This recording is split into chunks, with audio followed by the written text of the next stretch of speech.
বলছি না যে আপনি খুব বেশি ইকোনোমেট্রিক টেকনিক ইউজ করতে যান, বাট আপনি চাইলে করতে পারেন। There is a simple procedure, সেটা হচ্ছে আমাদের যে ডিস্টেন্স হয় সেই ডিস্টেন্সটা আসলে কত বড় সেটাকে কোয়ান্টিফাই করা। ডিস্টেন্সের কোয়ান্টিটি যত বড় তার মানে হচ্ছে স্ট্যান্ডার্ড ডেভিয়েশন। আপনার স্ট্যান্ডার্ড ডেভিয়েশনের সাথে পরিচিত, এটা যত বড় হবে তত আমার ফোরকাস্টিং অ্যাপ্রোচের কোয়ালিটি কম, আর যত আমার ডেভিয়েশন কম হবে তখন আমার ফোরকাস্টিং অ্যাপ্রোচের কোয়ালিটি ভালো। এখন আমরা ডিফারেন্ট অ্যাপ্রোচেস দেখিয়েছি। এক সময় আমরা বলছি যে টপ ডাউন অ্যাপ্রোচ, আর সময় বলছি bottom up approach. Within the top down আপনি কিভাবে ইকোনমির নাম্বার নিচ্ছেন, কিভাবে ইন্ডাস্ট্রির নাম্বার নিচ্ছেন, সেখানের মধ্যে ভেরিয়েশন থাকতে পারে। সেরকম কিছু এক্সারসাইজ আপনি টেক্সটে দেখবেন, আমরা যে বইটা শেয়ার করেছি সেখানেও দেখবেন, আপনাকে যে ভ্যালুয়েশন রিপোর্ট গুলো দেওয়া হয়েছে সেখানেও দেখবেন। সো অ্যাপ্রোচ চেঞ্জ করে দেখবেন, অল্প অল্প করে চেঞ্জ করে দেখবেন যে কোন অ্যাপ্রোচে আপনি বেটার ফোরকাস্ট পাচ্ছেন।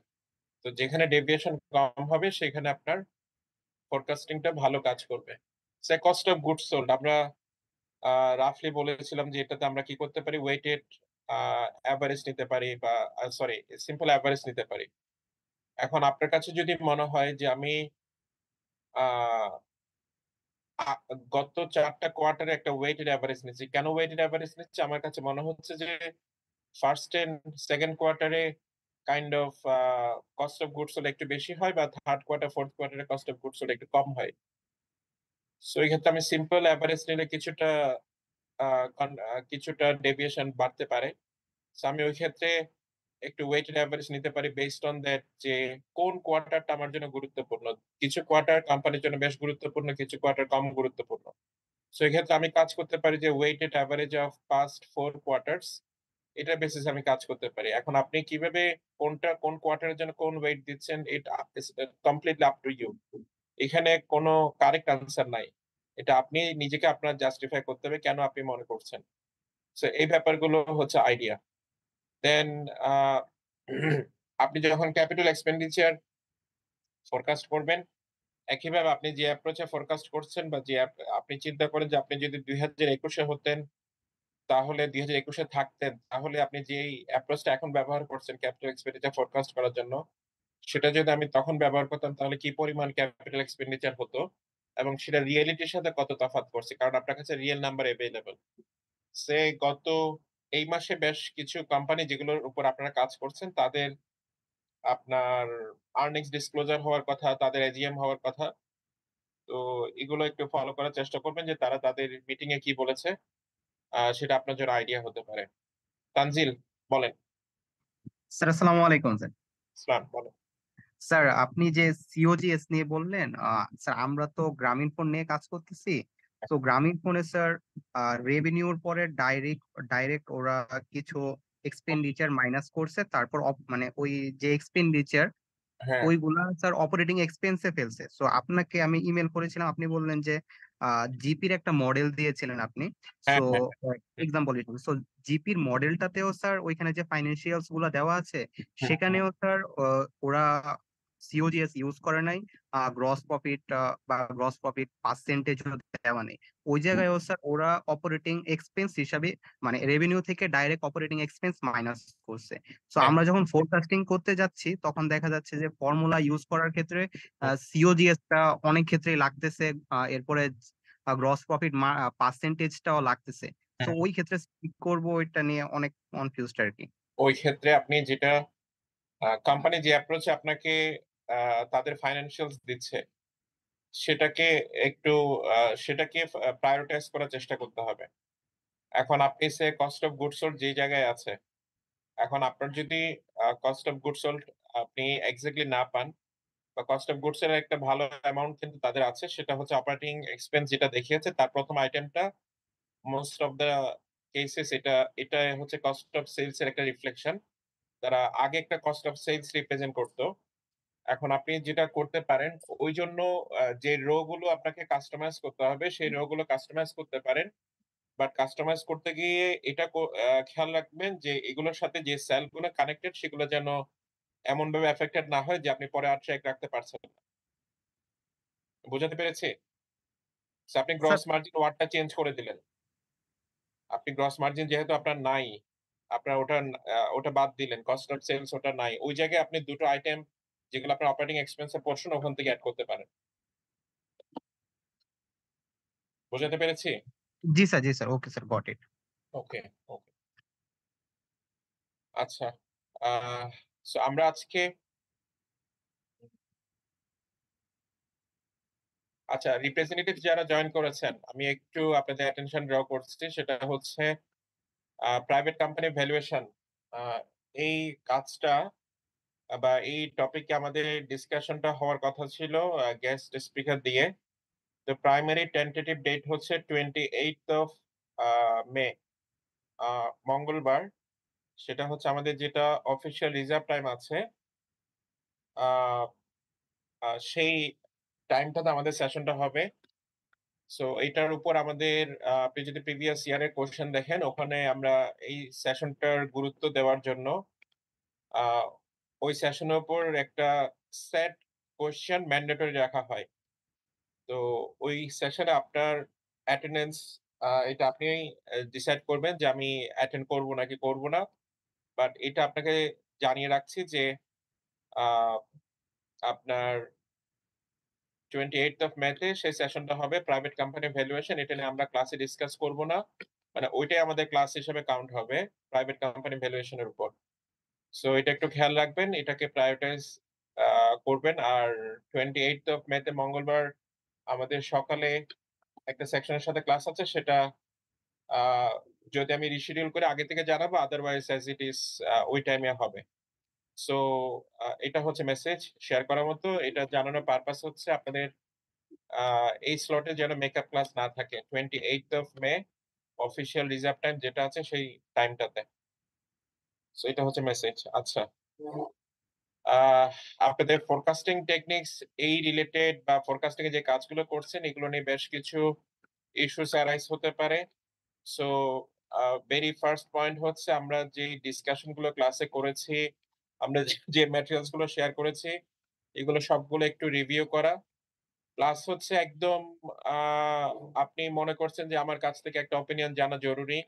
ওই ক্ষেত্রে আপনার আ উচিত হচ্ছে আপনি ক্লাসরুমে যেখানে আমরা টার্ম পেপারের জন্য আ পোস্ট করেছি অ্যাসাইনমেন্টের জন্য, আ অথবা আপনি ক্লাসরুমে যেটা আমার ড্যাশবোর্ড আছে সেখানে গিয়ে আপনার পোস্টে আপনি সিম্পলি একটা পোস্ট করতে পারেন। সো এখানে শুধুমাত্র এমন না যে আমি শুধুমাত্র রেসপন্ড করব। যে কারো যদি বেটার সাজেশন থাকে তিনিও চাইলে রেসপন্ড করতে পারেন। সো আমি সেখানে ওপিনিয়ন দেওয়ার চেষ্টা করব। সো আমরা এখানে ক্লাস টাইমে ইন্ডিভিজুয়াল যেই ইস্যুস গুলো অ্যারাইজ হচ্ছে সেগুলো ডিসকাস করছি না। শিহাব বলেন। স্যার শিহাব। আসসালামু আলাইকুম। স্যার আমরা হচ্ছে ওয়ালটন নিয়ে কাজ করছি আরকি স্যার। স্যার আমাদের কোম্পানিতে সেগমেন্টেড ডেটা হচ্ছে ডিসক্লোজ করে নাই আরকি। তো সেই ক্ষেত্রে আমরা সেলস যদি ফোরকাস্ট করতে যাই তাহলে আমাদের তো কোনো অল্টারনেটিভ নাই মনে হচ্ছে। সেক্ষেত্রে আমরা কি করতে পারি স্যার? আমি এটা কালকে একজনকে বলেছি। সাদমানকে মেবি সেকশন বি তে। ও তো স্যার। সাদমানের সাথে একটু কথা বলবেন। আমি আর এটা রিপিট করছি না এই জায়গায়। ঠিক আছে? একটু আগে ওই কথাটাই বলছিলাম। ওকে? ও ঠিক আছে স্যার। সেকশন বি তে সাদমানরা ওয়ালটন নিয়ে কাজ করছে। একই প্রবলেম আমার কাছে রেইজ করেছে। আমি কি শেয়ার করেছি। একটু কমিউনিকেট করবেন। ওকে? এরপরে যদি কোনো কনফিউশন থাকে please use the classroom to get my opinion. ঠিক আছে? ওকে? আচ্ছা। আ তাহলে আমরা ক্লাস শুরু করি। আমাদের যদি আ কথা বলার প্রয়োজন না হয়, আমরা যখন কিছু জিজ্ঞেস করব তখন আ আনমিউট করবেন, আদারওয়াইজ মিউট রাখবেন। দেন আমরা অ্যাটেন্ডেন্স এর ব্যাপারে একটা অবজারভেশন আছে। আমরা আ অ্যাটেন্ডেন্স শিটে যতগুলো অ্যাটেন্ডেন্স পাচ্ছি, Zoom এর সেশনে ততগুলো পার্টিসিপেন্টস পাচ্ছি না। এটা আমার কাছে বেশ বড় একটা পাজল মনে হচ্ছে। সেই প্রবলেমটা সলভ করার জন্য আমরা আগে রেজিস্ট্রেশন সিস্টেমে অনলাইন সেশন রান করতাম। বাট এখন আ হঠাৎ করে অনলাইনে যাওয়ার কারণে আমরা সেটা অফার করছি না। বাট আ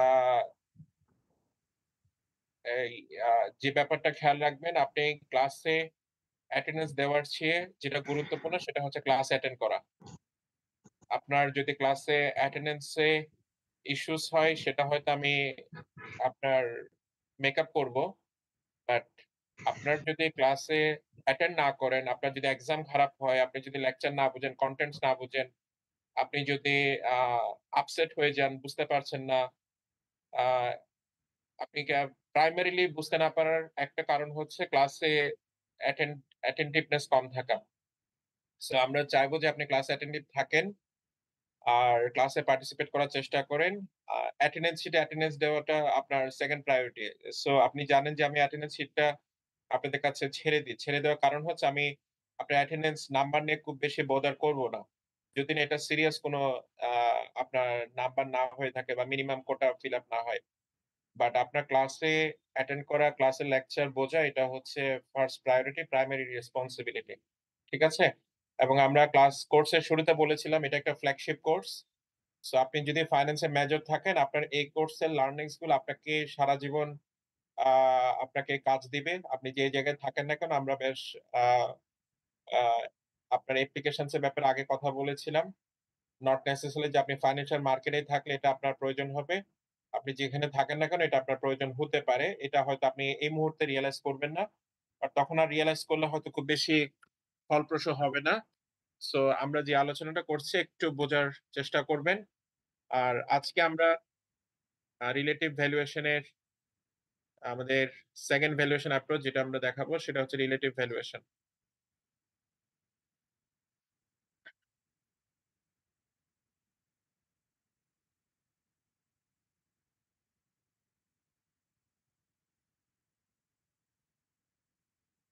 সো আমাদের সেকেন্ড ভ্যালুয়েশন অ্যাপ্রোচ যেটা আমরা ডিসকাস করতে চাই সেটা হচ্ছে মার্কেট বেসড ভ্যালুয়েশন বা রিলেটিভ ভ্যালুয়েশন। সো ভ্যালুয়েশন এর প্রাইমারিলি দুটো অ্যাপ্রোচ আছে। একটা হচ্ছে আপনার অ্যাবসোলিউট ভ্যালুয়েশন টেকনিকস আর একটা হচ্ছে রিলেটিভ ভ্যালুয়েশন টেকনিকস। সো আমরা গত ক্লাসে যেটা ডিসকাস করেছিলাম সেটা হচ্ছে one of the absolute valuation approaches discounted dividend valuation. কারণ হচ্ছে আমরা যখন ডিভিডেন্ড আ নিয়ে ভ্যালুয়েশন করছিলাম তখন শুধুমাত্র ওই কোম্পানির ফান্ডামেন্টালস দেখে আমরা সে কেমন ডিভিডেন্ড দিতে পারে এটা থিংক অফ করার চেষ্টা করছিলাম। আ তো এখানে কোম্পানি ফান্ডামেন্টালস বা কোম্পানি ইটসেলফ এটাই দেখা হয়। বাট রিলেটিভ ভ্যালুয়েশন এর যেটা প্রাইমারি আইডিয়া সেটা হচ্ছে আপনার সাথে যারা কম্পারেবল, আপনি যে মার্কেটে আছেন সেই মার্কেটে যারা অপারেট করে, সেই মার্কেটে যারা কম্পিট করে তাদের ভ্যালুয়েশন এর তুলনায় তাদের যে ভ্যালুয়েশন আছে সেই তুলনায় আপনার ভ্যালুয়েশন কত হওয়ার কথা বা কত হওয়াটা উচিত। সো এই ভ্যালুয়েশনটাকে বলা হয় রিলেটিভ ভ্যালুয়েশন বা আপনার আ মেথড অফ কম্পারেবলস। সো এখানে আমরা যেটা কভার করি out of the relative valuation সেটা হচ্ছে মার্কেট বেসড ভ্যালুয়েশন। সো আমরা একটু যে ডকুমেন্ট গুলো আপনাদের সাথে শেয়ার করেছিলাম সেরকম একটা ডকুমেন্টে যাচ্ছি। এই ডকুমেন্টটা হচ্ছে মেরিকোর ভ্যালুয়েশন রিপোর্টে যে ফাইলটা ছিল সেই ফাইলটা। সেই ফাইলটাতে আমরা একটা প্যারাগ্রাফের দিকে আপনার অ্যাটেনশন ড্র করছি। দেখেন যে রিলেটিভ ভ্যালুয়েশন। রিলেটিভ ভ্যালুয়েশন এ কি বলা হচ্ছে যে আমরা প্রাইস আর্নিংস মাল্টিপল দেখেছি of FMCG companies both in the domestic market as well as in other regions. So এখানে কি করা হচ্ছে আপনার সাবজেক্ট কোম্পানি কে? আমার সাবজেক্ট কোম্পানি হচ্ছে merry-go Bangladesh. So merry-go Bangladesh is in the category of FMCG company, fast moving consumer goods company. So আপনারা যেই কোম্পানিগুলো নিয়ে টার্ম পেপারে কাজ করছেন এখানে বেশ কয়েকটা কোম্পানিস আছে যারা FMCG কোম্পানি।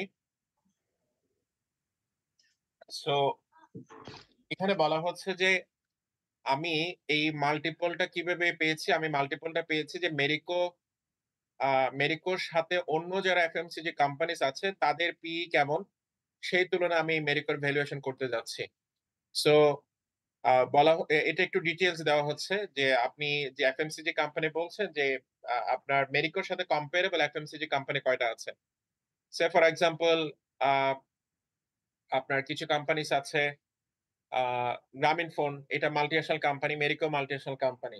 বাট গ্রামীণফোন কিন্তু আবার FMCG কোম্পানি না। ঠিক আছে? আবার বাটা শু হচ্ছে FMCG কোম্পানি। আ আপনার apart from Marico BD there are 4 FMCG companies listed in DSE. খেয়াল রাখবেন এটা হচ্ছে আপনার আ যখন ভ্যালুয়েশনটা করা হয়েছিল ২০১২ বা ১২ বা ১১ র দিকে তখন এই কোম্পানিগুলো আমরা দেখাচ্ছি যে কোম্পানিজ গুলো কোন কোম্পানিগুলো। এই কোম্পানিগুলো হচ্ছে এই কোম্পানিটা আ Keya cosmetic, Kohinoor chemical, Reckitt Benckiser, GlaxoSmithKline. GlaxoSmithKline এটা তখন ছিল, এখন ইউনিলিভার কনজিউমার কেয়ার। সো এটা হচ্ছে as of January 2012 DSC. So আপনি যখন আপনার ভ্যালুয়েশন রিপোর্টে আপনি এই ধরনের টেবল দিবেন, আপনাকে এইভাবে সোর্স মেনটেন করতে হবে, এভাবে টেবলের স্ট্রাকচার মেনটেন করতে হবে। আচ্ছা, সো এফএমসিজি এই 4টা কোম্পানির কথা বলা হচ্ছে, যাদেরকে কার সাথে কম্পেয়ার করছে? আপনার মেরিকোর সাথে কম্পেয়ার করছে। রিমেম্বার, মেরিকো যে প্রোডাক্ট, এই কোম্পানিগুলোর কিন্তু কিছু কোম্পানির একই ধরনের প্রোডাক্ট আছে, আবার কিছু কোম্পানির কমপ্লিট ডিফারেন্ট প্রোডাক্ট আছে। সে রেকিট বেনকিজারে কোনো কোকোনাট অয়েল নাই। ঠিক আছে? মেরিকোর মেইন বিজনেস হচ্ছে কোকোনাট অয়েল ছিল। এখন হচ্ছে নতুন একটা ব্র্যান্ড তারা ইন্ট্রোডিউস করেছে, আমরা ক্লাসে রিকল করতে পারি না। সেটা হচ্ছে baby segment, just for baby একটা ব্র্যান্ডে আপনার এটা ভালো একটা মার্কেট আপনার ক্যাপচার করতে পেরেছে। সে রেকিট বেনকিজার এর এই কোম্পানি যে প্রোডাক্টস গুলো আছে সেগুলো মোস্টলি টয়লেট্রিজ প্রোডাক্ট। এটা আবার মেরিকোর সাথে, মেরিকোর কোকোনাট অয়েলের একদম হেড টু হেড কম্পারিজন না। But why they are similar? They are similar because they belong to the FMCG companies. ঠিক আছে? এখন এই average PE of this companies, মানে 4টা কোম্পানির অ্যাভারেজ পিই পাওয়া যাচ্ছে 24.4। দিস ওয়ান, এই 4টা কোম্পানির অ্যাভারেজ পিই কত? 24.4। আর average price to book value হচ্ছে, আমরা এগুলো নিয়ে প্রতিদিনের কথা বলবো আজকে। আমরা জাস্ট একটু আপনাকে ব্যাকগ্রাউন্ড দেখাচ্ছি যে আমরা এটার অ্যাপ্লিকেশনস কোথায় করি, তারপর আমরা ডিসকাশনে যাব। আর average price to book value হচ্ছে 41.2 টাইমস। এখন নট নেসেসারিলি আপনি যখন কম্পেয়ার করবেন, তখন শুধুমাত্র আপনাকে লোকাল কোম্পানিজ গুলোই নিতে হবে। এই কোম্পানিটা যে রিজিয়নে বিজনেস করে, সে বাংলাদেশে বিজনেস করে। So Bangladesh is in the south Asia region অথবা এশিয়া রিজিয়ন। এশিয়া রিজিয়নে মেরিকোর সাথে যে কোম্পানিজ গুলো comparable in any of the categories, FMCG হতে পারে, মাল্টিনেশনাল হতে পারে, কোকোনাট অয়েল বিজনেস হতে পারে, টয়লেট্রিজ বিজনেস হতে পারে, কেমিক্যাল আপনার এই ধরনের কেমিক্যালস বিজনেস হতে পারে, আপনি যে কোনো বেসিসে হতে পারে। আমরা এটা নিয়ে একটু পরে কথা বলবো। সো পরের আলোচনা বলা হচ্ছে যে আমরা কিছু রিজিওনাল কোম্পানিজ নিয়েছি। রিজিওনাল কোম্পানিজ কারা একটু দেখেন। এখানে কিছু কোম্পানিজ পাবেন যারা বাংলাদেশের কোম্পানি না, আই মিন বাংলাদেশের বাইরে, তারা আমেরিকার সাথে comparable. Unilever Indonesia, Godrej consumer products India, Unilever Pakistan, Hemas holdings, then Hindustan Unilever, then Dabur India limited.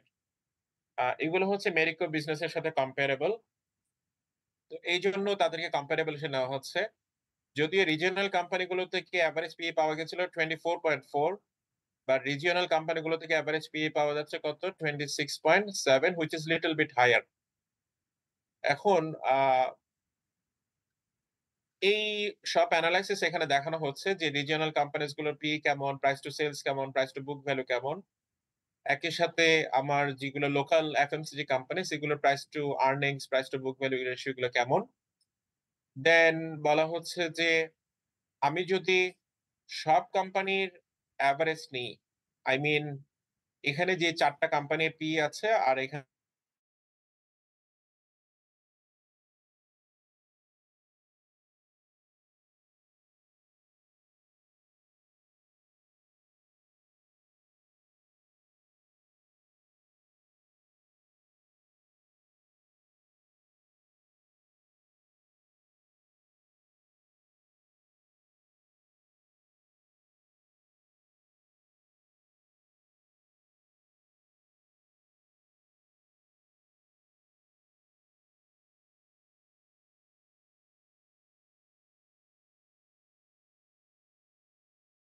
এটা কি অ্যাপ্রোচ আমরা পেয়েছি? অ্যাপ্রোচটা কি আমাদের? Relative valuation. রিলেটিভ ভ্যালুয়েশন বা মার্কেট বেসড ভ্যালুয়েশন। একই সাথে আপনার অ্যানালিস্ট আমাদেরকে রিমাইন্ড করিয়ে দিচ্ছে যে মেরিকোর যে প্যারেন্ট কোম্পানি মেরিকো ইন্ডিয়া, সে ট্রেড হচ্ছে কত মাল্টিপলে? 30.5 মাল্টিপলে। সো ইউ ক্লিয়ারলি আন্ডারস্ট্যান্ড যে অ্যানালিস্ট যে মাল্টিপলটা নিয়েছে, that is much conservative. Much conservative আমি এই জন্য বলছি যে 10 কম, এই জন্য বলছি কারণ দুটো কোম্পানির মোটামুটি সিমিলার বিজনেস। মানে মেরিকো ইন্ডিয়া আর মেরিকো বাংলাদেশের সাথে খুব কিছু প্রোডাক্ট বা ইন্ডিয়াতে আছে যেটা বাংলাদেশে নাই। বাট বেশ ভালো সিমিলারিটিস আছে। যেভাবে হিন্দুস্তান ইউনিলিভার বা বাংলাদেশ ইউনিলিভারের সাথে বেশ সিমিলারিটিস আছে। ঠিক আছে? এখন যেটা করা হয়েছে আ আপনার আমরা একটা অ্যাপ্লিকেশনস দেখলাম। এখন আমরা রিলেটিভ ভ্যালুয়েশন এর ব্যাপারে জানবো। সো আমরা কি মোটামুটি ব্যাকগ্রাউন্ড সম্পর্কে ক্লিয়ার যেটা কোথায় ব্যবহার হয়? ভ্যালুয়েশন টেকনিকে ব্যবহার হয়। এখানে আপনি একটা সামারি দিয়েছেন। লেফট সাইডে লেফট পেইন একটা দেখেন। একটা সামারি দেওয়া হয়েছে for the entire page. So এটা একটা ভালো অ্যাপ্রোচ। সো ওভারঅল পেজটা আমি না পড়ে আমি হয়তো সামারি থেকে ধারণা করতে পারি যে এই পেজে কিসের ডিসকাশন আছে। সো আমরা রিলেটিভ ভ্যালুয়েশন এর ডিসকাশনে যাচ্ছি। মেথড অফ কম্পারেবলস এখানে আমরা মূলত যে কাজটা করে থাকি সেটা হচ্ছে কোম্পানিকে তার সিমিলার কোম্পানিজ এর সাথে কম্পেয়ার করি। সিমিলার কোম্পানিজ যে প্রাইসে ট্রেড হচ্ছে সেই প্রাইসের একটা আপনার সেই প্রাইসিং থেকে আমরা একটা বেঞ্চমার্ক নিয়ে আসি। যেভাবে একটু আগে আমরা 20 একটা বেঞ্চমার্ক নিয়ে আসছি সেভাবে। এখন বেঞ্চমার্কটা আপনি কিভাবে আনবেন? এটার কি কোনো ধরাবাঁধা নিয়ম আছে? এটার কোনো ধরাবাঁধা নিয়ম নাই। বাট কিছু গাইডেন্স আছে যেটা অ্যানালিস্টরা ফলো করে। আ সেই গাইডেন্স গুলো আমাদেরকে ফলো করতে হবে।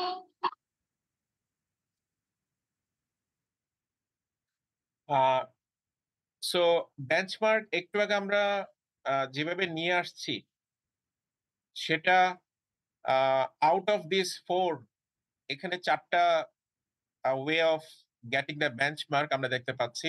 ৪ টা ways of getting the benchmark. আ আমরা যে অ্যাপ্রোচটা মাত্র ব্যবহার করলাম সেটা কোন অ্যাপ্রোচের মতো মনে হচ্ছে এই ৪ টা অপশনের মধ্যে?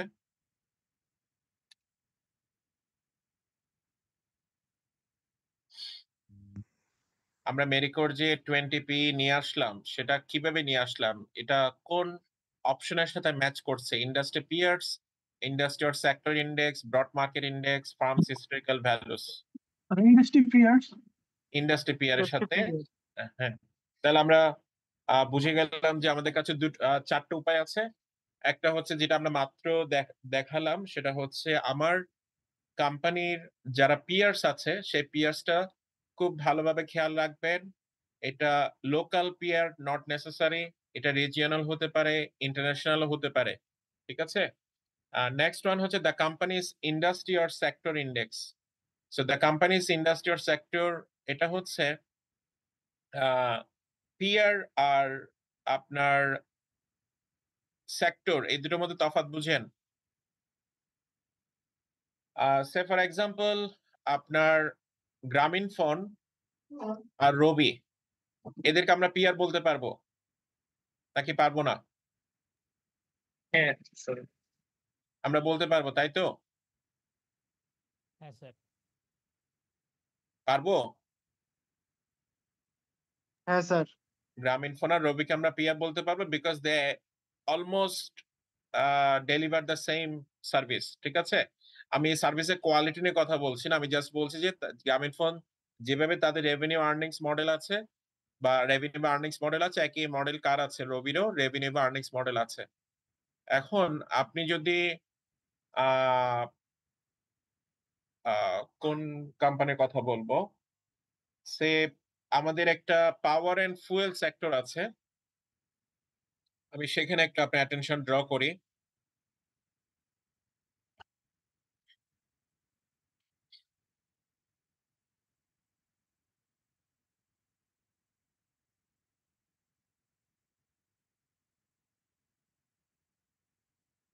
আচ্ছা, আমরা কি ডিএসসি এর স্ক্রিনটা দেখতে পাচ্ছি ঢাকা স্টক এক্সচেঞ্জে?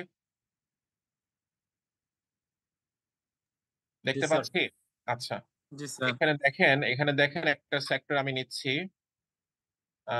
সেটা হচ্ছে আপনার টেলিকমিউনিকেশন। এখানে দেখেন তো কোন ৩ টা কোম্পানি আছে? Bangladesh submarine cable company limited, GP এবং রবি। আমরা জিপি এবং রবিকে কি বলেছি? পিয়ার কোম্পানিজ বলেছি। এখন বাংলাদেশ সাবমেরিন কেবল কোম্পানি এটা কি জিপি আর রবির পিয়ার হতে পারে?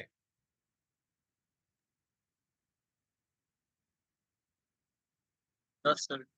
এটা হতে পারে না। কেন হতে পারে না? কারণ এটা ডিফারেন্ট লাইন অফ বিজনেস, তার earnings model different. Right? So এখন আপনি যদি সেক্টর পি যেটা আমরা দেখছিলাম এখানে ইন্ডাস্ট্রিয়াল সেক্টর পি এর কথা বলছিলাম ইন্ডেক্স, এখানে আমরা সাধারণত যেটা করি সেটা হচ্ছে আমার কোম্পানি যে সেক্টরে বিলং করে রিলেটেড বিজনেস বাট সেম না, ওই ক্ষেত্রে এই ৩ টা কোম্পানির পি যেটা আছে সেটার আমরা এভারেজ করার চেষ্টা করি। মানে আমার যারা জিপি আমি জিপি কে ভ্যালুয়েশন করব, তখন আমি সেক্টরের জন্য কোনটাকে নিব? আমার রবি আর বিএসসিসিএল যেভাবে আমরা এখানে কাদেরকে নিয়েছিলাম? আমরা এখানে পিআর নিয়েছিলাম, রাইট? এখন আমরা যদি সেক্টরে নিতে যাই জিপির জন্য তাহলে কাদেরকে নিব? এখানে কারটা আসবে? রবিরটা আসবে। আর কারটা আসবে? বাংলাদেশ সাবমেরিন কেবল আসবে। এখন আপনি আ এখন আমাকে বলেন যে জিপি যারা কাজ করছেন বা রবি যারা কাজ করছেন, আপনি যদি রিজিওনাল কোম্পানিজ নিতে চান বা অবভিয়াসলি আপনাকে নিতে হবে। ঠিক আছে? আপনার জিপির অপারেশনস কোথায় আছে? মায়ানমারে আছে, পাকিস্তানে আছে। ওখানে যে জিপির অপারেশনস আছে ওই কোম্পানিগুলোর কি নিতে হবে? এই রেশিওস গুলো নিতে হবে। অথবা আপনি নট নেসেসারি যে সেটা জিপি হতে হবে বা আপনার টেলিনরের কোম্পানি হতে হবে। আপনি চাইলে কি করতে পারেন? এয়ারটেল ইন্ডিয়া নিতে পারেন অথবা আদার যে কোম্পানিজ গুলো আছে সেগুলো আপনি নিতে পারেন। as long as we share the common regional characteristics, সেই কোম্পানিগুলোও সেম অপরচুনিটিস ফেস করে, সেম চ্যালেঞ্জেস ফেস করে। In that case they are similar. ঠিক আছে? সো এই এক্সারসাইজ গুলো আপনাকে করতে হবে। ওকে? আ নেক্সট ওয়ান হচ্ছে broad market index. Broad market index এর একটা গুড এক্সাম্পল হচ্ছে আ আচ্ছা ইন্ডাস্ট্রিয়াল সেক্টর নিয়ে একটু কথা বলি যে ইন্ডাস্ট্রি অর সেক্টর এই দুটো টার্মের মধ্যে তফাৎ আছে। ইন্ডাস্ট্রিতে আমরা বুঝি যে ইন্ডাস্ট্রি বলতে তার ইন্ডাস্ট্রিতে যে কোম্পানিজ গুলো আছে তারা সেম বিজনেস করে। সেম বিজনেস মডেল তাদের আছে। Same product line, same kind of services তারা প্রোভাইড করে। বাট একটু আগে যেটা বলছিলাম যে রিলেটেড ইন্ডাস্ট্রি তখন কি আসবে? সেক্টর আসবে। তখন ওটা হচ্ছে সেক্টর। আর নেক্সট হচ্ছে broad market index. Broad market index বলতে আপনি ঢাকা স্টক এক্সচেঞ্জ যেটা ডিএসই এক্স আছে সেটা চিন্তা করতে পারেন অথবা S&P 500 চিন্তা করতে পারেন। এটার এভারেজ পি কত আছে সেই তুলনায় আপনার কোম্পানির পি কত হওয়া উচিত। এখন ইন্ডাস্ট্রি যে ক্লাসিফিকেশন বা সেক্টরের ক্লাসিফিকেশন এই জায়গাগুলোতে আপনাকে একটু কেয়ারফুল হতে হবে। সে এখানে এখানে আমরা যখন কোম্পানির লিস্টিং দেখছি, এখানে বলা হচ্ছে যে সেক্টর ওয়াইজ কোম্পানির লিস্ট। ঠিক আছে? আমরা এটাতে ক্লিক করলাম। এখানে দেখবেন যে ফুয়েল অ্যান্ড পাওয়ার। ওকে? এখন ফুয়েল অ্যান্ড পাওয়ার রিলেটেড হতে পারে বাট নোট দ্যাট যে পাওয়ার কোম্পানিজ গুলো ফুয়েলকে আপনার র ম্যাটেরিয়াল হিসেবে ব্যবহার করে বা ইনপুট হিসেবে ব্যবহার করে। এখন এখানে যে কোম্পানিজ গুলো আছে, আপনি চিন্তা করেছেন যে এই কোম্পানিজ গুলো ফুয়েল কোম্পানি। এখন দেখেন যে পদ্মা, মেঘনা, যমুনা আ দেন এই পদ্মা, মেঘনা, যমুনা এরা ফুয়েল কোম্পানি। এদের যে বিজনেস আ এই বিজনেসটা আবার ইস্টার্ন লুব্রিকেন্টস বা ইস্টার্ন লুব্রিকেন্টস না ইস্টার্ন রিফাইনারি। ইস্টার্ন রিফাইনারি যে কোম্পানিটা আছে সেটার সাথে কি না? আ সেটার সাথে কম্পারেবল না। কারণ তাদের বিজনেস ডিফারেন্ট। অনেক সময় আমরা এদেরকে একই ধরে ফেলি। বাট আপনি যদি একসাথে নিতে চান তখন আপনি সেক্টর বলতে পারেন। এখন এখানে আপনি আ লিন্ডে বাংলাদেশ লিমিটেড এটা হচ্ছে একটা simply oxygen manufacturing company. So এখন আপনি এটাকে কার সাথে তুলনা করতে পারবেন না? যে কোম্পানিটা রিফুয়েলিং স্টেশন ইন্ট্রাকো অথবা তিতাস গ্যাস যারা গ্যাস সার্ভিস প্রোভাইড করে অথবা আপনার পাওয়ার গ্রিড এরকম। এখন আপনি পাওয়ার সেক্টরে দেখেন, পাওয়ার সেক্টরে কিছু কোম্পানিস আছে যারা হচ্ছে আ directly involved in power manufacturing. Power production এর সাথে সরাসরি জড়িত। তারা কোন ধরনের আ আপনার ডিস্ট্রিবিউশন করে না। আপনার যদি বলেন United power generation and distribution company limited, এই ক্ষেত্রে এটা পাওয়ার জেনারেটও করে, ডিস্ট্রিবিউটও করে। বাট আপনি যদি বলেন যে আ আপনার সামিট পাওয়ার অথবা সামিট পূর্বাঞ্চল পাওয়ার অথবা পাওয়ার গ্রিড কোম্পানি বাংলাদেশ, এরা কিন্তু ডিরেক্টলি ইনভলভড ইন আপনার পাওয়ার ম্যানুফ্যাকচারিং। এদের থেকে পারচেজ করে নেওয়া হচ্ছে বাংলাদেশ পাওয়ার ডেভেলপমেন্ট বোর্ড বা বিপিডিবি। দেন কিছু কোম্পানিজ আছে যারা directly involved in only distribution. Say for example DESCO. DESCO হচ্ছে জাস্ট পাওয়ার ডিস্ট্রিবিউট করে ঢাকা নর্থ এরিয়াতে। আবার ডিপিডিসি আছে, ডিপিডিসি এখানে লিস্টেড। ডিপিডিসিও আপনার পাওয়ার ডিস্ট্রিবিউশনের সাথে রিলেটেড, যারা কোনোভাবে আপনার পাওয়ার প্রোডাকশনের সাথে রিলেটেড না। এখন যে কোম্পানিজ গুলো পাওয়ার প্রোডাকশন করে আর যে কোম্পানিগুলো পাওয়ার পারচেজ করে আবার ডিস্ট্রিবিউট করে, আবার যে কোম্পানিজ গুলো অনলি ডিস্ট্রিবিউট করে, অবভিয়াসলি তাদের বিজনেসের নেচারের মধ্যে কি আছে, ডিফারেন্স আছে। আপনি তাদেরকে পিয়ার বলতে পারেন না, আপনি হয়তোবা তাদেরকে সেক্টর বলতে পারেন। ঠিক আছে? আহ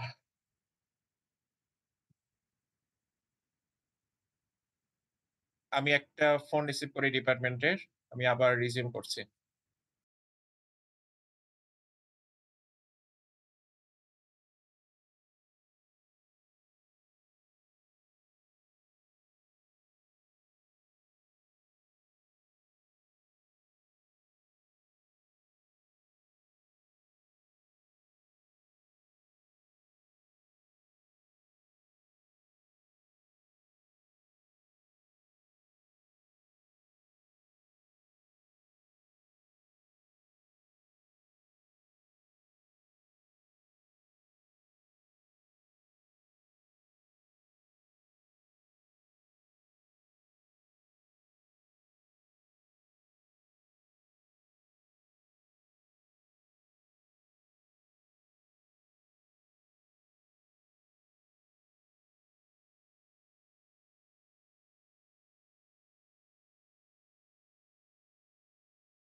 আচ্ছা, যেটা বলছিলাম যে আমি যে কোম্পানিজ গুলো আমার সিলেকশনে নিচ্ছি, সেই কোম্পানিজ গুলোর বিজনেস নিয়ে আমাকে খুব ভালোভাবে অ্যাওয়ার থাকতে হবে, যে কোন পার্সপেক্টিভ থেকে তারা কম্পেয়ারেবল।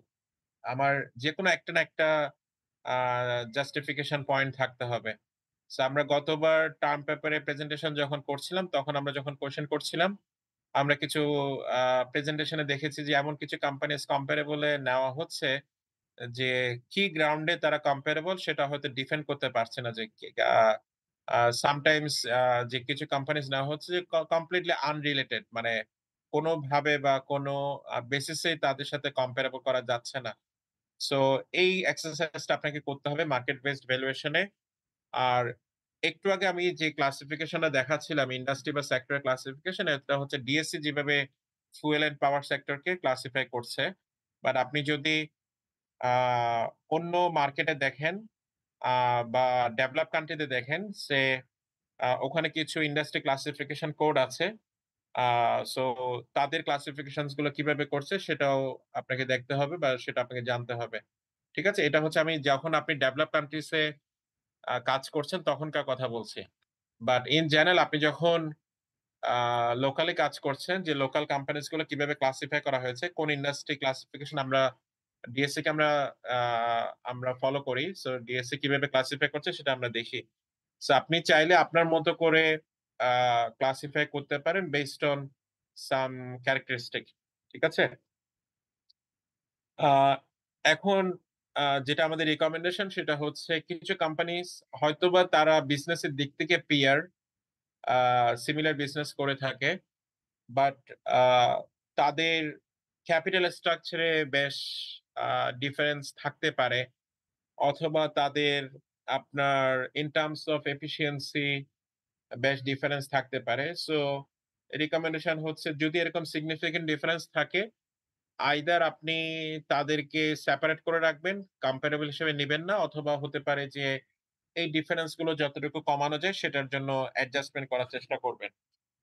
সো লাস্ট ওয়ান আমরা যেটা বলছি সেটা হচ্ছে ফার্মস হিস্ট্রিক্যাল ভ্যালুস।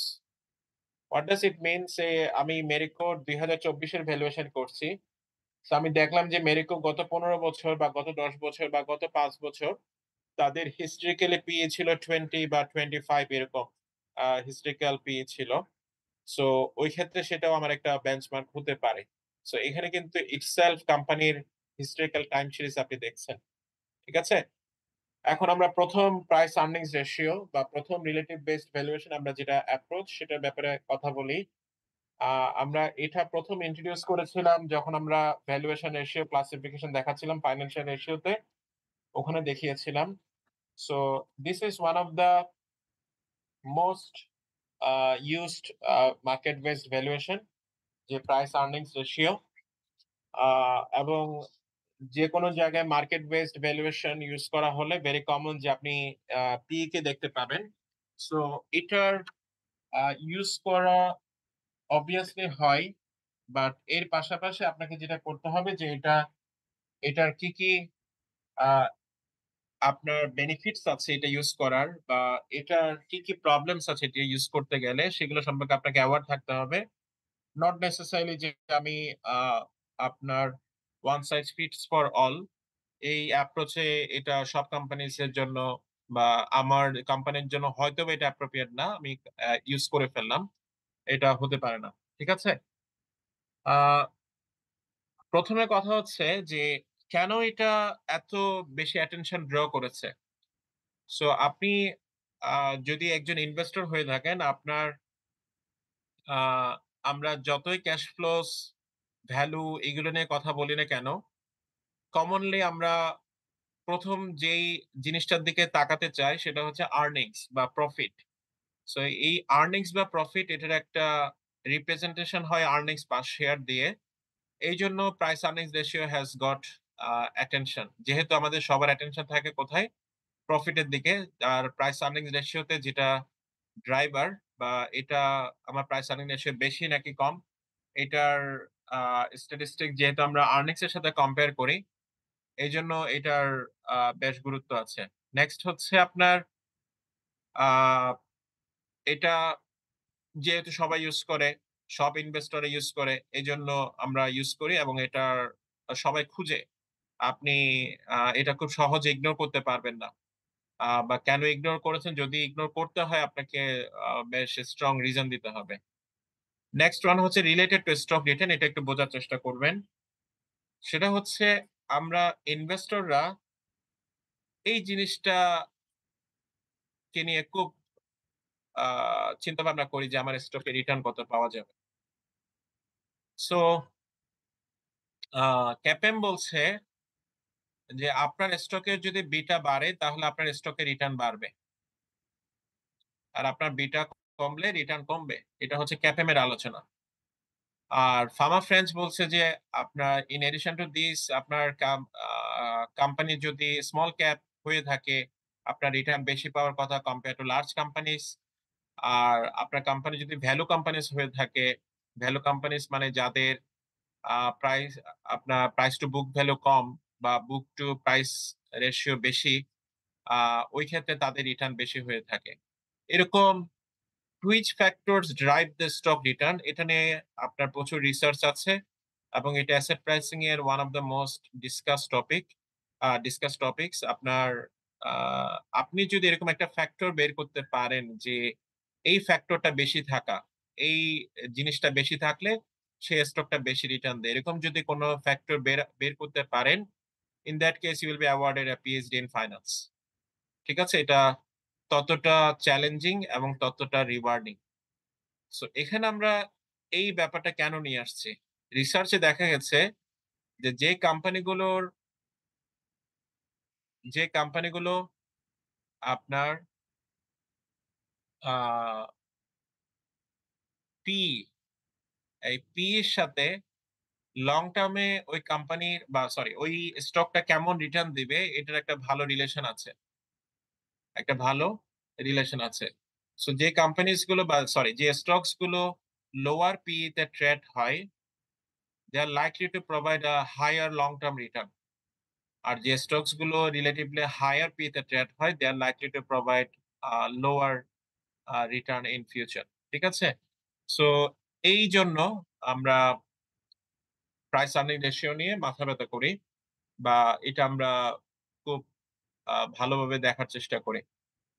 এখন ম্যাটার হচ্ছে আমি তো এটার অ্যাডভান্টেজেস বুঝলাম। এখন আমাকে কখন অ্যাওয়ার্ড থাকতে হবে যেটা আমি ব্যবহার করতে পারবো না। আপনার প্রাইস আর্নিং রেশিও, আমরা যখন বলছি যে এটা একটা প্রাইস আর্নিং রেশিও, এখানে একটা মেজর অ্যাজাম্পশন হচ্ছে যে এই আর্নিংসটা একটা পজিটিভ নাম্বার। প্রাইস তো always positive, price can not be negative. Earnings is always positive, denominator is always positive. এখন এখানে যে নাম্বারটা আসছে সেই নাম্বারটা পজিটিভ আসলেই আপনি এখান থেকে কোনো ডিসিশনে যেতে পারবেন। বাট এমন যদি হয় যে ইউর আর্নিংস ইজ জিরো, সে কিছু কোম্পানির আর্নিংস মাঝে মাঝে জিরো হয়ে যায়, নেগেটিভ হয়ে যায়, অথবা ভেরি স্মল, সে 1000 টাকা, 5000 টাকা, 10,000 টাকা, আপনি যেরকম বড় ফিগারস আপনাকে ইনপুট দিতে আপনার কষ্ট হচ্ছে, যে আপনি কিছু প্রবলেমেটিক কোম্পানিজ যদি দেখেন, আপনি দেখবেন যে তাদের আর্নিংস এর কি অবস্থা। সো ওই ক্ষেত্রে আপনার প্রাইস আর্নিং রেশিও আপনাকে খুব বেশি ইনফরমেশন দিবে না এবং আপনার price earning ratio will be misleading. So এই জন্য আপনি কি ইউজ করবেন না, তখন পি ইউজ করবেন না। নেক্সট ওয়ান হচ্ছে পার্মানেন্ট ভার্সাস ট্রানজিটরি আর্নিংস। এটার জন্য আমরা আগের ক্লাসের একটু পড়াকে রিকল করার চেষ্টা করি। আমাদেরকে খেয়াল আছে যে আমরা আর্নিংস এর দুটো ক্লাসিফিকেশন দেখেছিলাম।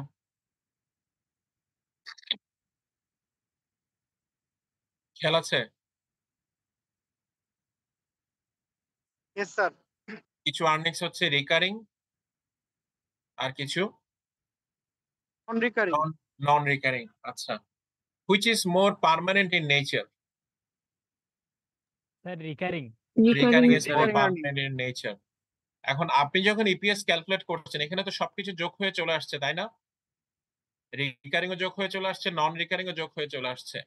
এখন আপনি যখন ইপিএস দিয়ে পি ক্যালকুলেট করছেন, তখন কি আপনি রিকারিং কতটা, নন রিকারিং কতটা, এটাকে সেপারেট করতে পেরেছেন বা করেন না?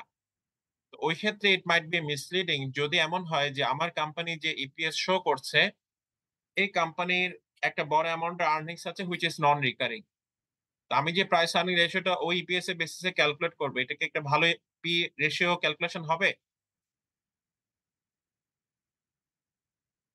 বোঝা No, যাচ্ছে? sir. ভালো ক্যালকুলেশন হবে না। Understood. লাস্ট যেটা আমরা বলছি যে আর্নিংস এর উপর ম্যানেজমেন্টের একটা বড় ধরনের ডিসক্রিপশন আছে, কাইন্ড অফ, যেহেতু আমরা অ্যাকরুয়াল বেসড অ্যাকাউন্টিং ফলো করি,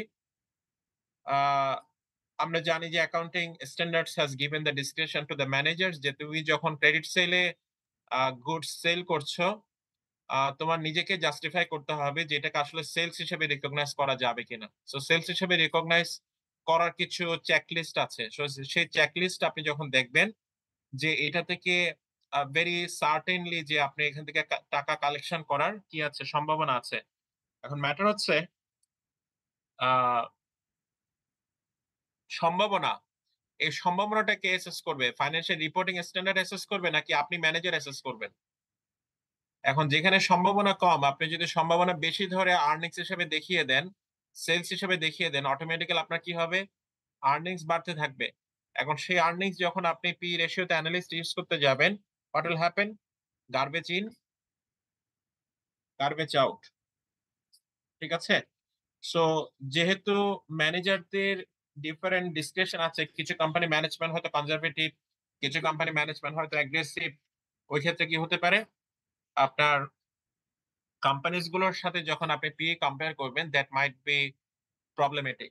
ঠিক আছে? যেহেতু কোম্পানিজ গুলোর মধ্যে আর্নিংস কিভাবে আমি রিপোর্ট করছি, তার তার পিছনে যে ম্যানেজমেন্ট আছে তাদের ডিসক্রিশনারি যে আপনার ডিফারেন্সেস ইন ডিসক্রিপশন আছে, সেটা বেশ সিগনিফিকেন্ট। মানে ভালো কোম্পানি খারাপ কোম্পানি যখন একই সাথে একটা ইন্ডাস্ট্রিতে আছে। সো ভালো কোম্পানি খারাপ কোম্পানি আমি ইন এ সেন্স বলছি যে যাদের ম্যানেজমেন্ট ভালো বা যাদের ম্যানেজমেন্ট ভালো না। আচ্ছা, এখন পি এর কয়টা ফর্ম আছে বা পি এর কোন ফর্মস গুলো আমরা ব্যবহার করি? আমরা এটা ক্লাসে আগে বলেছিলাম, আমরা একটু রিভিউ করে নিচ্ছি যে পি এর দুটো ভার্সন আছে, একটা হচ্ছে ট্রেলিং পি আর একটা হচ্ছে ফরওয়ার্ড পি। ট্রেলিং পি তে আমরা যে আর্নিংসটা ব্যবহার করি, প্রাইস ইজ সেম, যে প্রাইস যেটা থাকবে সেটা, মানে প্রাইস হচ্ছে কারেন্ট মার্কেট প্রাইস। আর এখানে যে আর্নিংসটা ব্যবহার করি, এটা ট্রেলিং পি তে আমরা ব্যবহার করি লেটেস্ট 12 মান্থস ইপিএস। আমরা আগে বলেছিলাম এটাকে বলা হয় ট্রেলিং 12 মান্থ ইপিএস বা টিটিএম ইপিএস। যে আজকে এসে আমার কাছে জানুয়ারি টু মার্চের ইপিএস আছে, এটা হচ্ছে লেটেস্ট ওয়ান। আমার কাছে হচ্ছে গত এপ্রিল থেকে ডিসেম্বর পর্যন্ত, মানে 9 মাসের যে ইপিএস আছে সেটাকে নিয়ে আসা, প্লাস এই 3 মাসে যেটা আমি ইপিএস পেয়েছি সেটাকে অ্যাড করা। তার মানে আমি যে ইপিএসটা পাবো that will be what? 12 month EPS latest. এবং এটা আপনি বা তখন ব্যবহার করতে পারেন যদি আপনি খুব ভালো একজন অ্যানালিস্ট না হয়ে থাকেন, অথবা আপনার এই মুহূর্তে অ্যানালাইসিস করার সময় নাই, আপনি আপনার কাছে এস্টিমেটেড আর্নিংস নাই, তখন আপনি এই কাজটা করতে পারেন। But which one is more appropriate and which one has more value, that is the forward P. একটু আগে দেখছিলেন যে মেরিকোর অ্যানালিস্ট কি ব্যবহার করছিল? খেয়াল আছে? আমি এটাকে বলছিলাম 2013 ই, ইপিএস অফ 2013 এ। এটা কি মনে করতে পারছেন?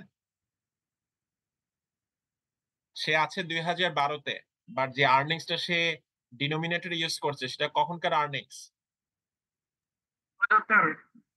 নেক্সট নেক্সট ইয়ারের আর্নিংস সে ব্যবহার করছে। এখন আহ এটা হচ্ছে তখন ফরওয়ার্ড পি, মানে আমার ডিনোমিনেটর যখন ফরওয়ার্ড লুকিং হয়। কারণ কেন আমি ফরওয়ার্ড লুকিং এর উপর বেশি ওয়েট দিচ্ছি? কারণ valuation is always forward looking. এখন এটা কখন আমার জন্য মোর ভ্যালুয়েবল হচ্ছে যখন আমি মনে করছি যে এই কোম্পানিটা গত 1 বছর আমাকে যা দেখিয়েছে বা যে আর্নিংসটা শো করেছে, বা এই কোম্পানি যে লাস্ট 1 ইয়ার এর operation, that is not likely to be representative of the future operations of the company. মানে ফিউচার একটা কোম্পানি খুব ভালো করতে পারে, আগের চেয়ে হয়তো খুব খারাপও করতে পারে। ওই ক্ষেত্রে আমার জন্য মোর রিপ্রেজেন্টেটিভ কোনটা? আমি যেটা আর্নিংস এস্টিমেট করেছি সেটা। বাট একই সাথে অ্যানালিস্ট এটা ট্রেলিং আর ফরওয়ার্ড এই দুটোকে সাবস্টিটিউট হিসেবে ব্যবহার করে না। এই দুটোকে ব্যবহার করে হচ্ছে আপনার কমপ্লিমেন্টারি হিসেবে। ট্রেলিং ও রাখে, ফরওয়ার্ড পিই রাখে। ঠিক আছে? নেক্সট কিছু ইস্যুস নিয়ে আপনাকে অ্যাওয়ার থাকতে হবে। আপনি যখন ইপিএস ক্যালকুলেট করবেন, আহ সেটা আমরা একটু দেখি। কারণ আপনাকে ফরওয়ার্ড পি এর জন্য কি ইউজ করতে হবে? ইপিএস ফরওয়ার্ড পি বলেন, আপনার ট্রেলিং পি বলেন, আপনাকে কি বলবো, ইপিএস ব্যবহার করতে হবে। সো আপনার ইপিএস কি কি কারণে আপনার নয়েজি হতে পারে? সেই দুই একটা কারণ আমরা বলি। প্রথম হচ্ছে আহ, আমরা পরিচিত যে বেসিক ইপিএস আর ডাইলিউটেড ইপিএস, ইপিএস এর দুইটা ভার্সন আছে। Which one is more representative of companies earnings, basic নাকি ডাইলিউটেড? মানে which one is more representative of the reality?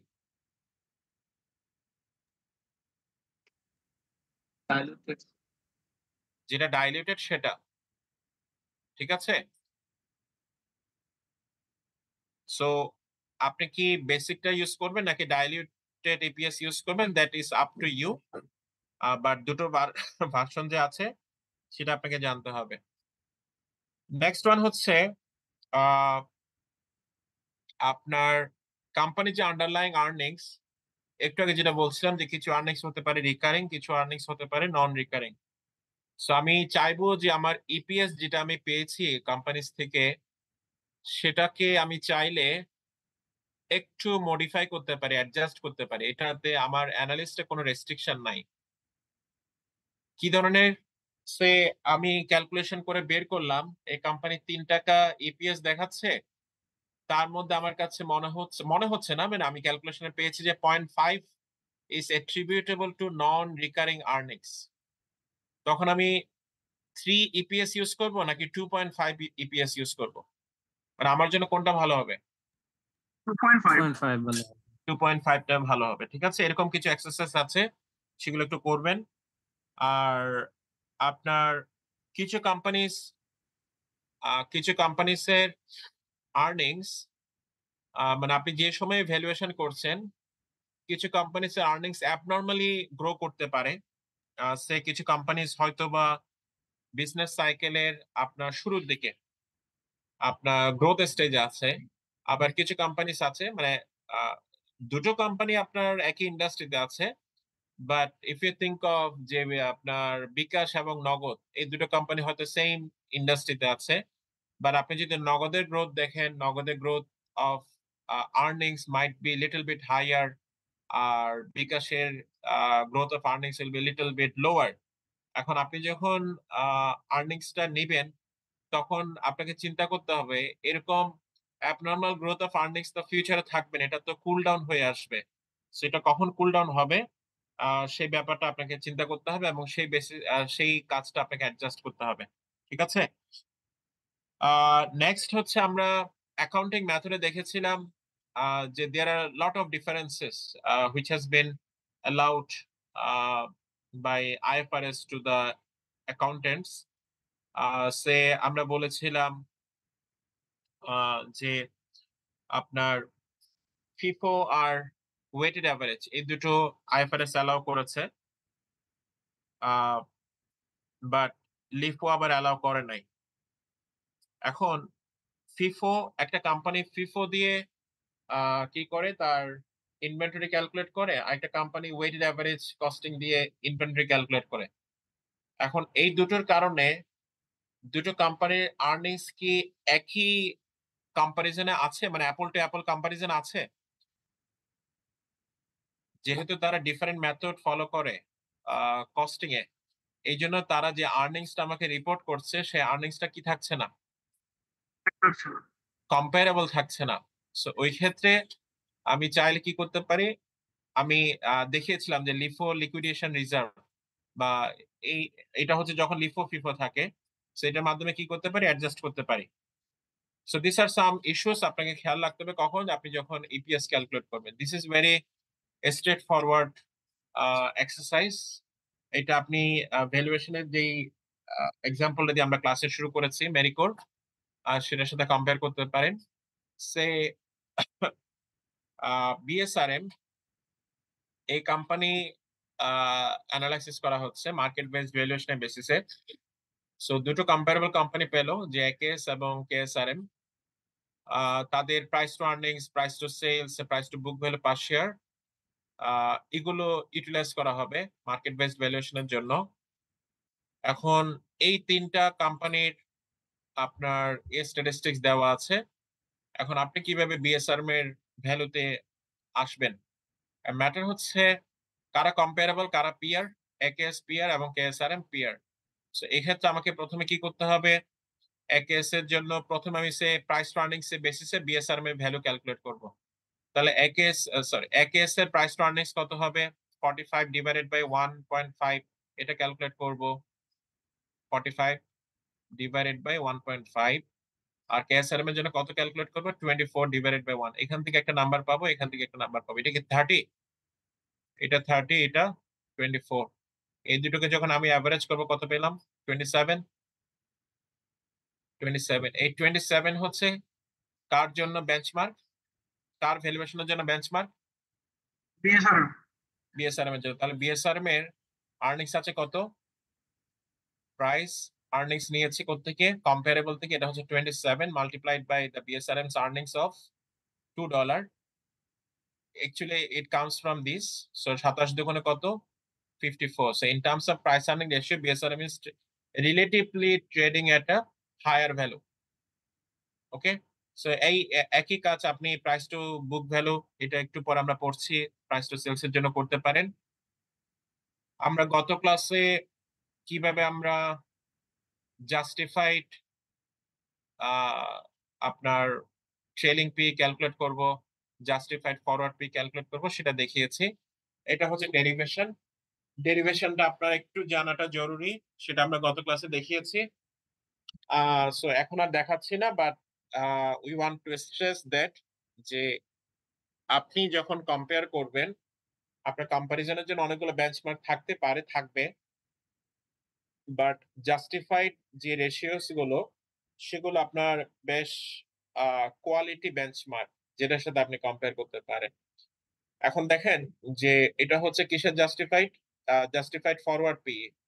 এটা আমরা গত ক্লাসে দেখিয়েছি এটা কিভাবে ডিরাইভ করবে। এটাকে দেখানোর দরকার আছে? আমরা গত ক্লাসে দেখিয়েছিলাম। Anyone else want to see the derivation?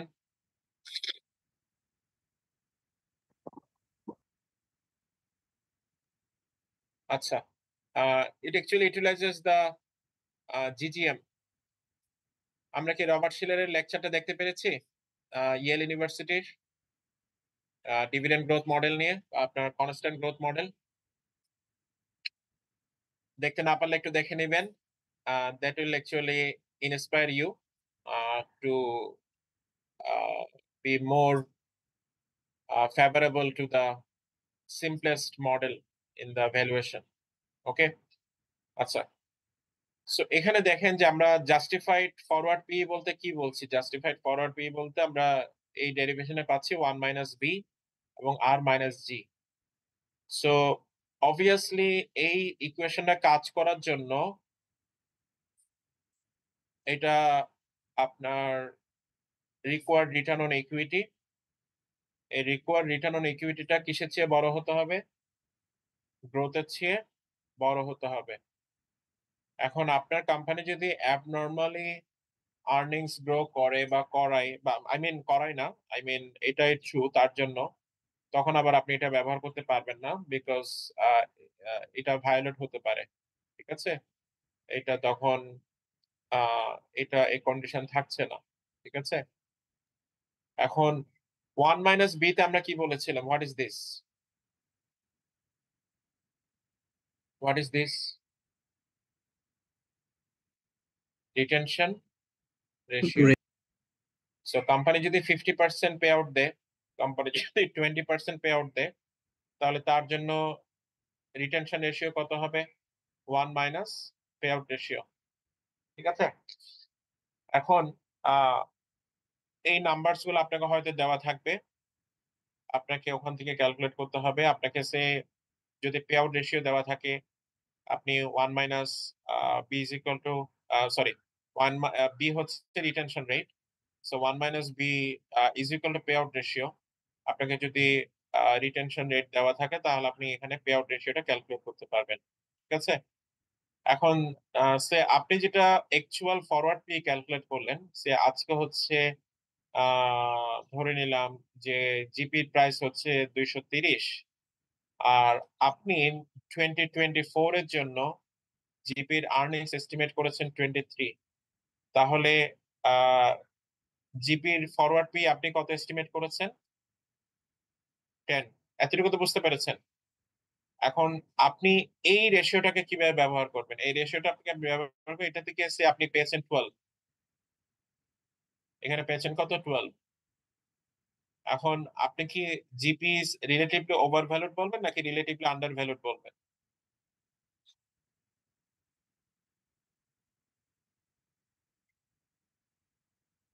It comes from the fundamentals, ঠিক আছে? GP is relatively undervalued, okay, in terms of the forward PE. So related exercise গুলো করবেন। রিলেটেড আরেকটা পি রেশিও হচ্ছে ট্রেলিং পি। এখানে আমাদের যেটা addition হচ্ছে সেটা হচ্ছে 1+g। এখানের সাথে এটার তফাৎ হচ্ছে 1+g কি হবে? অ্যাড হবে, এটা ডেরিভেশন আমরা দেখিয়েছি। সো এখানেও সেম কন্ডিশন খেয়াল রাখতে হবে যে cost of equity must be greater than growth rate. So আপনার যেটা খেয়াল রাখতে হবে যে what is justified PE? Justified PE is the PE what it should be based on the fundamentals, based on the fundamental characteristics of the company. আপনার PE কত হওয়া উচিত? সো এটা তখনই ইউজ করতে পারবেন যখন আপনার ডিভিডেন্ড গ্রোথ রেট বা ক্যাপিটাল অ্যাপ্রিসিয়েশনের যে গ্রোথ রেট সেটা তার চেয়ে কম হবে, আপনার রিকোয়ার্ড রিটার্ন অন ইকুইটির চেয়ে কম হবে। ওকে, এখন আমরা মেরিকোর যখন ভ্যালুয়েশন রিপোর্ট দেখছিলাম ওখানে আমরা অল্টারনেটিভ কিছু ভ্যালুয়েশন রেশিওস দেখছিলাম। এখন সে আপনার কাছে আপনার কোম্পানির জন্য এই প্রবলেম গুলো ট্রু হয়ে গেল, ট্রু হতে পারে নাও হতে পারে, বাট আপনি অ্যাওয়ার অফ দ্যাট যে কি হতে পারে এই প্রবলেমস গুলো আছে। এই ক্ষেত্রে আপনার জন্য কোনো বেটার অল্টারনেটিভ আছে কিনা, ঠিক আছে? সেটা আমরা ডিসকাস করবো। আমরা 5 মিনিট একটা ব্রেক নিচ্ছি।